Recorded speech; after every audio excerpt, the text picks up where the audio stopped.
vont le prendre ici. Ils vont aller chercher d'autres argent comme ça. Ils vont le mettre dans le panier. C'est vraiment simple, là. Ils vont prendre ça puis mettre ça dans le panier, l'argent, OK? Puis, puis là, ils vont terminer. Puis là, des fois, ils vont oublier l'argent qui est dans le reste de l'arbre, là, parce qu'il n'y en a pas beaucoup. Ils vont aller ailleurs. Puis là, leur fermier va dire, ah, t'as oublié des cerises. Fait que là, t'es obligé de revenir avec ton échelle, puis de prendre l'argent, puis le mettre dans le panier. Puis le mettre dans le panier. Puis là, c'est long. Puis là, à la fin, il y a une cerise là, puis une cerise là. Ah, puis là, plus qu'ils sont petites, les cerises, là, plus qu'ils sont durs à aller chercher, là. Les 25 sous, les 10 sous, c'est long à chercher. Ah, puis là, on met ça dans le panier, là, puis c'est long. Ah, puis là, j'ai de la misère. J'ai de la misère. C'est pas facile. Cueillir des cerises. Puis mettre ça dans le panier. Mais là, on va recommencer, puis je vais vous montrer exactement comment moi je fais. Cueillir des cerises. Puis vous allez voir, la métaphore est un peu stupide. Mais c'est tellement vrai. Vous parlerez à des anciens, là, qui ont eux-mêmes cueilli comme ça. Vous allez voir, c'est vraiment vrai ce que j'ai à vous dire là. Donc, moi, la technique que j'ai développée avec les années, elle n'est pas bien compliquée, mais simple, OK? Premièrement, le bucket américain, là, c'est pourquoi qu'on l'a? Parce qu'on veut travailler à notre profit. Donc, généralement, ça, c'est pas un bucket américain, mais tu as un harnais, tu accroches tes cerises sur ton bucket sur ton harnais, puis il est ici juste devant toi. Puis ensuite, là, lorsque tu cueilles des cerises, là, tu veux-tu aller les chercher à l'autre bout du monde, là? Tu veux-tu cueillir des cerises comme ça, là, puis venir les mettre dans ton bucket? Là, tu prends une autre cerise, puis tu viens la mettre dans ton bucket. Puis, idéalement, tu veux cueillir à deux mains. Tu as combien de doigts dans une main? T'en as 5. Fait que tu veux apprendre à cueillir avec tes 5 doigts en même temps. Donc, tu peux prendre une cerise, 2 cerises, 3 cerises, 4 cerises avec tes mains, puis les mettre dans ton panier. Une cerise, 2 cerises, 3 cerises, 4 cerises dans tes mains, et les mettre dans ton panier. Et tu fais ça avec tes deux mains. Ben oui, avec tes deux mains. Il y en a qui vont trouver ça hilarant. Puis je vous invite à rire. Parce que moi, au début, j'ai pas compris ça tout de suite, qu'on peut cueillir avec les 5 doigts. Puis il vaut mieux l'apprendre dès le départ. Parce que 5 doigts par main, fois 2 mains, ça veut dire qu'à chaque fois que tu déplaces ta main, l'autre de ramasser une cerise, t'en ramasses 8. Donc là, ça, c'est de l'économie. Deuxième chose, vaut mieux déplacer son corps près de son profit. Déplacer son corps près de son profit. Donc, plus l'argent est loin, plus que je suis loin de mon profit. Donc, je vais me rapprocher de mon profit. Et là, je vais vous montrer l'ultime technique de comment faire pour faire un maximum d'argent. Donc, vous allez voir ici, là, je vais prendre l'argent, comme ça avec mes mains, là, puis je vais venir la porter directement dans mon panier. C'est-tu pas merveilleux? C'est super. Puis j'oublie pas d'argent.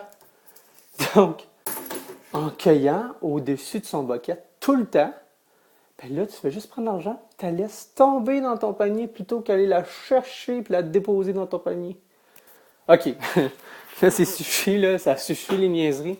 Mais je vais quand même terminer avec la dernière étape, et non la moindre. Ça, c'est l'étape, c'est le truc que j'ai trouvé qui est le plus extraordinaire de comment faire un maximum d'argent. Regarde, moi, là, quand j'allais dans l'Ouest canadien, là, je ramassais 15 000 $. Quand tu ramasses 15 000 $, tu es à l'université ou cégep, blablabla, ouais, le gouvernement il dit que tu ramasses trop d'argent et il ne veut pas donner de prêt et bourse. Puis là, tu fais, ah, tabarnak, j'aurais aimé ça avoir des prêts et bourses. Ben oui. Fait que moi, j'ai trouvé une tactique. Okay? Je faisais affaire avec un comptable à l'époque. J'ai décidé, non, il ne m'aide pas vraiment le comptable. Il me coûte 30$, mais c'est pas vraiment aidé. Je vais faire mon propre rapport d'impôt personnel. À vrai dire, comment c'est commencé, c'est qu'en plus de cueillir des cerises, puis de faire 10 000$, 15 000$ par été, puis d'avoir les bourses, les prêts et bourses du gouvernement, j'ai gagné 2 bourses d'études. Fait que là, j'étais rendu que je faisais 35 000$ dans mon année. Puis là, je suis là, oh my God! Oh my God, 35 000$, c'est sûr que là, je suis aux études, puis en plus, il va falloir que je paye des impôts. Là, ma tête... puis en plus, j'avais pris du retard dans mes rapports d'impôts. Je les avais pas faits parce que j'étais aux études. Je me disais que j'aurais pas d'impôts à payer. Fait que là, Là, je me suis dit, OK, il faut que je prenne ça en main. Fait que j'ai pris ça en main. J'ai ouvert le livre des impôts canadiens, le livre des impôts québécois. Puis, j'ai tout étudié les clauses pour voir comment je pouvais faire pour réduire mes revenus. Parce que tes impôts, dans le fond, c'est revenus moins dépenses égale résultat final fois X% pour savoir combien d'impôts tu payes. Donc, dans mon cas à moi, j'avais beaucoup de revenus. J'avais 35 000 $ de revenus cette année-là. Puis là, je faisais, oh, Colin, comment je vais faire pour me débrouiller avec ça? Fait que ce que j'ai fait mes rapports d'impôts pour les années d'avant parce que j'avais été écrire des cerises dans l'Ouest. Puis là, j'ai dit, comment je vais faire? Je vais étudier. Puis là, j'ai étudié puis j'ai trouvé une clause vraiment intéressante. C'est qu'on peut déduire nos frais de déménagement avec Revenu Canada, avec Revenu Québec. Puis ça, ce formulaire-là s'appelle le formulaire T1/MF. T1/MF, c'est le nom du formulaire. Puis là, je vais vous le montrer ici. Là. C'est à ça que ça ressemble, le formulaire. Puis ça, ce qui est merveilleux de ce formulaire-là, OK, c'est que par exemple, tu as le droit, avec le gouvernement canadien, sans même regarder tes reçus, tu as le droit de déclarer des frais de déménagement. Puis il y a certains frais que tu as besoin de reçus, comme par exemple, si tu utilises un camion de déménagement, il faut que tu gardes des preuves de ça. Ou si tu utilises l'avion, il faut que tu gardes des preuves de ça. Mais par exemple, si tu parcours 5000 km pour te rendre jusqu'à ton travail au BC, mais ça, il y a des frais automatiques que le gouvernement accorde aux gens. Donc, tu as le droit à 51 sous du kilomètre de frais déductibles. Donc, fais 51 sous fois 4700 km, ça fait 3500 $. Donc, il faut que tu donnes, sur ce formulaire-là, il faut que tu donnes les renseignements de où tu vivais avant, ton adresse, qu'est-ce que tu faisais là comme travail ou si tu étudiais là. Puis aussi, tu dois écrire les renseignements de la compagnie où tu vas travailler, puis de la place où est-ce que tu vas tenter là-bas. Donc, tu mets ça sur ce formulaire-là. Puis là, ensuite, au verso, tu ajoutes le nombre de nuitées que tu as eu pour te déplacer jusque là-bas. Tu as des frais aussi là-dessus. Fait que moi, c'est 15 nuits que ça me prenait pour me rendre jusqu'au BC avant de commencer à travailler. Puis en plus de ça, tu as le droit à des frais minimums pour des repas. Tu as le droit à 63 $ par jour pour des frais de repas. Donc, tu fais ça. Donc, 4000...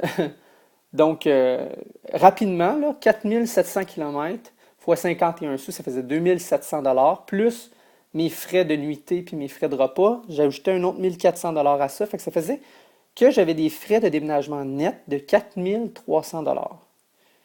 4300 $ pour l'aller. Puis après ça, si je revenais après ça à la fin de l'été au Québec pour étudier ou pour travailler, puis je pouvais le prouver aussi, parce qu'il faut que tu fasses signer ton employeur ou l'école où tu t'en vas, il faut que tu les fasses signer le document pour dire que tu as... Ah non, au Canada, tu n'as même pas besoin de les faire signer. Tu n'as pas besoin de les faire signer, il faut juste que tu dises leur nom. Au niveau québécois, il faut que tu les fasses signer. Fait que là, tu le fais, tu t'amènes ce document-là avec toi, tu les fais signer rendu à ta job. Puis là, tu as le droit à quelque chose comme 7 500 $ de déduction de tes revenus. Donc, 35 000 moins 7 000 égale 28 000. Donc maintenant, tu es imposé sur 28 000 $ au lieu d'être imposé sur 35 000 $. Mais ce qui est merveilleux là-dedans, c'est que ces frais-là peuvent se déplacer d'une année à l'autre. Donc dans mon cas, les années précédentes à ce 35 000 $-là, j'avais déménagé au BC pour travailler. Fait que j'ai fait 7 000 $ plus 7 000 $ plus 7 000 $ les 3 années avant. Fait que là, ça me faisait que j'avais le droit à 21 000 $ de déduction. Fait que j'ai fait 35 000 moins 21 000, ça me donnait combien? Ça me donnait 13 000 $. Sur 13 000 $, avec les frais d'études que j'avais, tout ça, j'ai pas payé une scène d'impôt. Donc, 3 trucs pour faire un maximum d'argent quand tu vas dans l'Ouest. Première étape, t'assurer que tu te fais payer par ton employeur. Deuxième étape, travailler efficacement, donc au-dessus de son bucket. Laisser tomber les cerises de pas trop pour ne pas les endommager, mais cueillir au-dessus de son bucket avec les 5 doigts de chaque main. Et dernière étape, remplir le formulaire de frais de déménagement pour ton rapport d'impôt. Merci, salut!